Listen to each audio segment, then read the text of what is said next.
नमस्कार। चलिए आज बात करते हैं दिल्ली सल्तनत के एक ऐसे वंश की जिसने सबसे लंबे समय तक हुकूमत की, तुगलक वंश। कभी सोचा है इतिहास का सबसे बुद्धिमान मूर्ख शासक कौन था?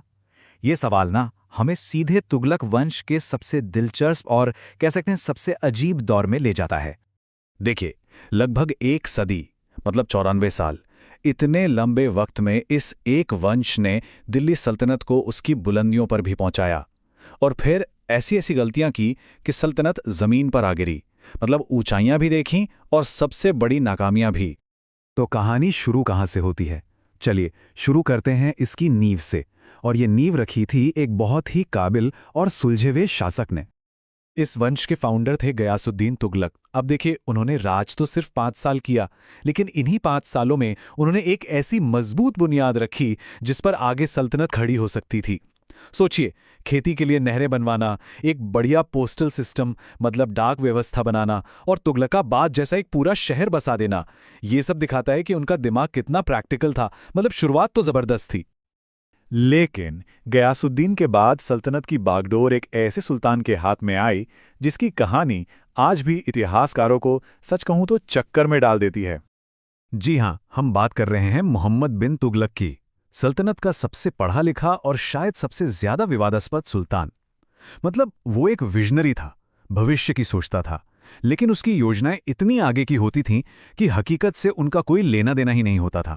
और बस इसी वजह से उसे नाम मिला वाइज फूल, यानी बुद्धिमान मूर्ख। उसके शासन की पहचान बनी उसकी 5 बड़ी महत्वाकांक्षी योजनाएं, पर अपनी कामयाबी के लिए नहीं बल्कि अपनी जबरदस्त नाकामियों के लिए। चलिए एक एक करके इन योजनाओं को देखते हैं। तो पहली योजना थी राजधानी बदलने की। दिल्ली से उठाकर उसे ले जाना था देवगिरी, जिसका नाम बदलकर दौलताबाद रखा गया। अब देखिए, आइडिया बुरा नहीं था। एक ऐसी कैपिटल जो साम्राज्य के बीचों बीच हो, जहां से पूरे भारत पर कंट्रोल रखना आसान हो। लेकिन आइडिया अच्छा था, एग्जीक्यूशन एकदम भयानक। दिल्ली की पूरी आबादी को हुक्म दिया गया कि चलो 1500 किलोमीटर दूर। नतीजा, रास्ते में अफरा तफरी, हजारों लोगों की मौत और आखिर में थक हार कर कुछ ही सालों में वापस दिल्ली आने का फरमान सुनाना पड़ा। मतलब पूरी तरह से फेल। अच्छा, दूसरा प्लान था एक बहुत बड़ा इकोनॉमिक एक्सपेरिमेंट।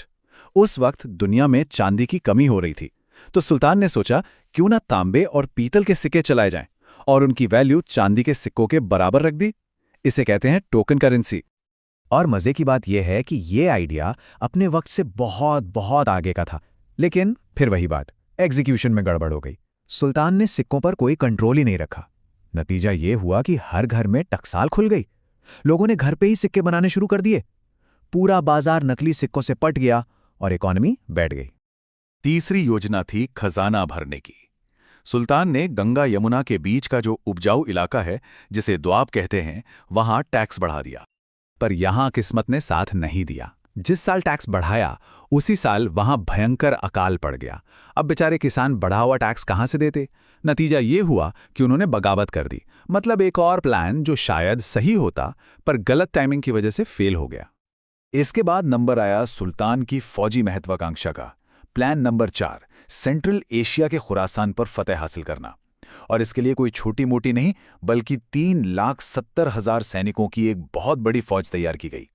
अब सोचिए, फौज को 1 साल की सैलरी एडवांस में दे दी गई। लेकिन हुआ क्या? सेंट्रल एशिया में पॉलिटिकल सिचुएशन बदल गई और ये हमला कभी हुआ ही नहीं। इसे शुरू होने से पहले ही कैंसिल करना पड़ा। शाही खजाने को जो नुकसान हुआ उसका तो अंदाजा ही लगा सकते हैं। और अब आते हैं 5वीं और आखिरी योजना पर। यह था हिमालय के कराचिल इलाके में एक फौजी अभियान, जिसका मकसद शायद चीन के बढ़ते असर को रोकना था। पर यह अभियान भी एक बहुत बड़ी तबाही साबित हुआ। हिमालय का मुश्किल मौसम, बारिश, बीमारियां, इन सब ने लगभग पूरी की पूरी सेना को ही खत्म कर दिया। तो ये प्लान भी बाकी चारों की तरह पूरी तरह से फ्लॉप रहा। तो मोहम्मद बिन तुगलक के इस उथल पुथल भरे दौर के बाद गद्दी पर आया उसका चचेरा भाई फिरोज शाह तुगलक। और उसका पूरा शासनकाल आप कह सकते हैं पिछली गलतियों को सुधारने और सल्तनत में थोड़ी शांति और स्थिरता लाने की एक कोशिश थी। फिरोज शाह ने बड़े बड़े हवाई किले नहीं बनाए, उसने ध्यान दिया पब्लिक वेलफेयर पर, प्रैक्टिकल सुधारों पर। 300 से ज्यादा नए शहर बसाए, खेती के लिए नहरों का इतना बड़ा जाल बिछाया जो सल्तनत में पहले कभी नहीं था।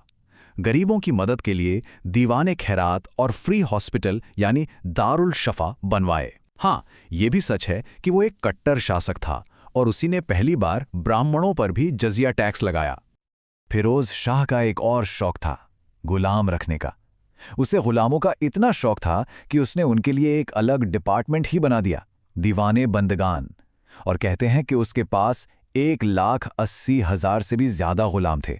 सल्तनत के किसी भी सुल्तान के पास इतने गुलाम नहीं थे। तो फिरोज शाह के सुधारों से सल्तनत में कुछ वक्त के लिए तो स्थिरता आई, पर यह ज्यादा दिन टिक नहीं पाई।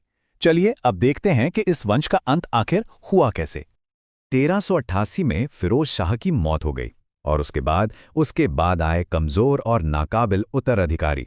सल्तनत आपस की लड़ाइयों में ही उलझ कर रह गई और फिर ठीक 10 साल बाद 1398 में एक बहुत बड़ी आफत आई। सेंट्रल एशिया से क्रूर विजेता तैमूर ने दिल्ली पर हमला कर दिया। तैमूर के हमले ने तुगलक सल्तनत की जैसे कमर ही तोड़ दी। दिल्ली को इतनी बेरहमी से लूटा गया कि सल्तनत बिखर कर रह गई। और बस इसी तबाही के साथ तुगलक वंश का लगभग अंत हो गया और रास्ता बना सैयद वंश के लिए। तो आखिर में हम घूम फिर कर उसी सवाल पर वापस आ जाते हैं, एक बुद्धिमान मूर्ख की विरासत क्या होती है? क्या मोहम्मद बिन तुगलक को उसके शानदार अपने वक्त से आगे के आइडियाज के लिए याद रखा जाना चाहिए, या फिर उन आइडियाज के भयानक नतीजों के लिए? ये सवाल सिर्फ इतिहास का नहीं है, ये लीडरशिप पर, इनोवेशन पर और विजन पर भी एक बहुत बड़ा सवाल खड़ा करता है।